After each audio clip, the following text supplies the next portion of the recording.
Hey guys, how's it going? So today I have 3 more tips for you. I'm talking about investments and retirement.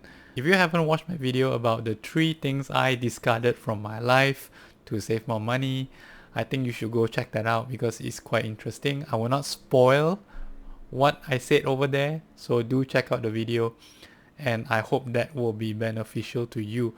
Similar to this video, I hope it will be beneficial to you as well. So these are 3 mistakes that you should realize if you want to secure your retirement. Right, so let's get on to number 1. Number 1 would be start saving too late.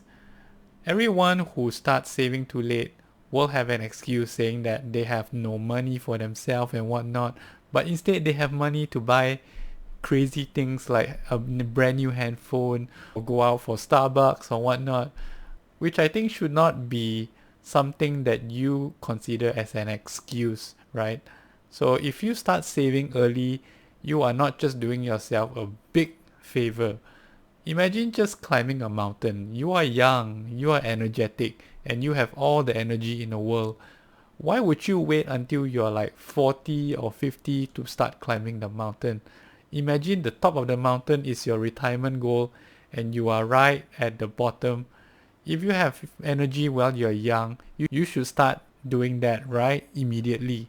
I'm not telling you to actually climb a mountain. I'm just using this term metaphorically, right? So to speak, why not just start saving the moment you get your first paycheck? It doesn't matter if it's 5%, 7%, 10% of your monthly salary.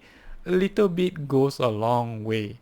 Yeah, we do have deductibles in EPF, 11%, whatnot, but it will not be enough. To counter inflation and to counter things that are happening, that are evolving, that are changing constantly every single day of our life, we should also think about whether or not our retirement money if in the EPF is enough, which I frankly said it is not. It is 100% not enough. So you must do your due diligence and make sure that you start saving as early as you can. The moment you get out of college and the moment you get your first paycheck, start putting aside money, paying yourself. Even if you're not saving for retirement, save for goals, save for marriage, save for house, car, or anything that will serve you in a long run. This is the first tip I'm talking about, which is to start saving as early as you can. Don't wait to the last minute. Don't depend on your parents for money.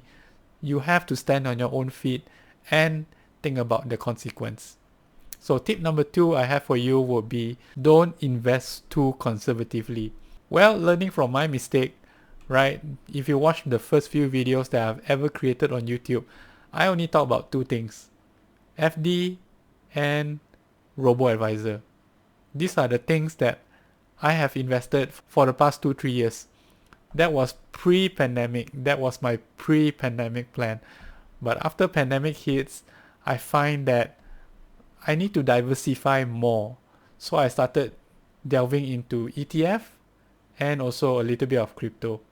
Of course, these stock markets and cryptocurrency is considered high risk. Therefore, you should only invest using the funds you're comfortable losing. If you're not comfortable losing, stick to robo-advisor, stick to FD until you have a set amount that you can play with. I do not advise this if you just have like a few hundred that you're depending on and you just blew it all away just because you feel like trying. So these items that I'm talking about is not for the faint of heart. Okay? And if you are talking about investing, you should also diversify into other areas that I will not be talking about, which is bonds or REITs or real estate. These things I'm not too familiar with. I know bits and pieces, so I will not actually advise you on what is right or what is wrong. You should do your due diligence and do your own research.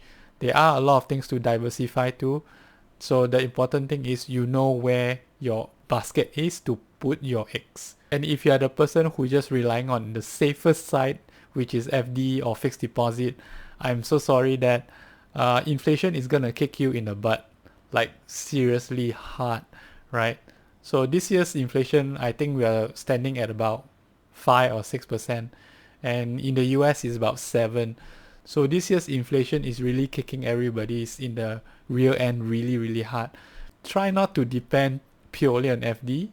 Try not to depend purely on robo-advisor. Do some research and find a way to diversify your funds.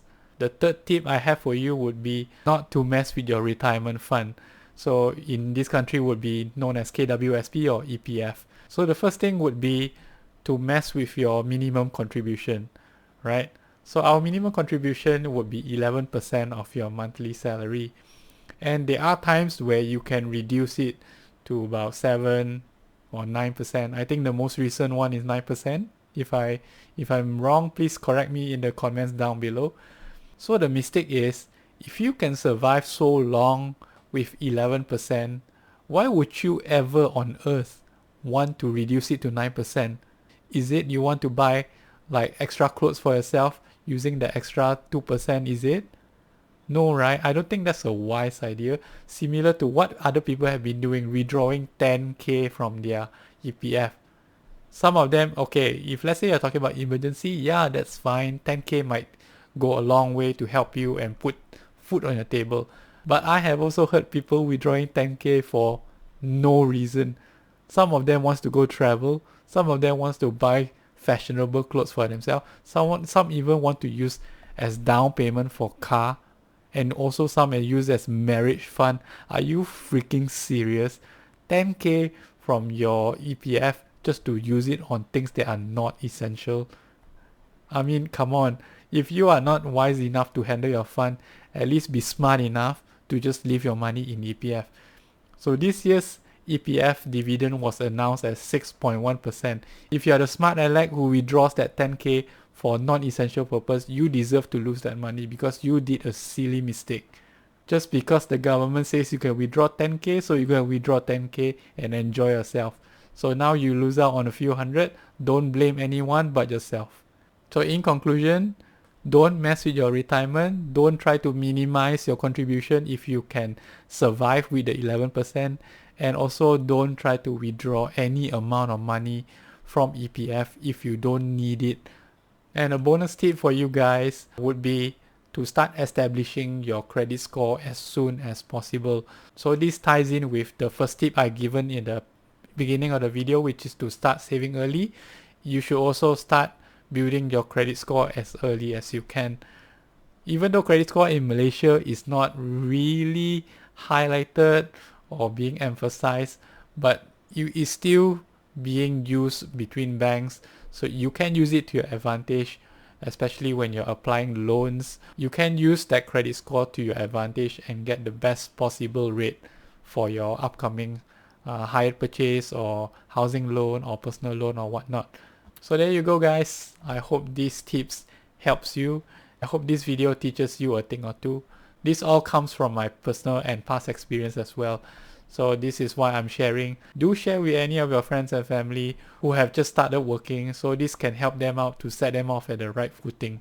So if you like this video, feel free to hit the like button, subscribe and ring the notification bell for any future video updates. Do let me know in the comment down below for any other tips that you can also share with me. So until the next one, take care, stay safe, and I'll see you in the next video.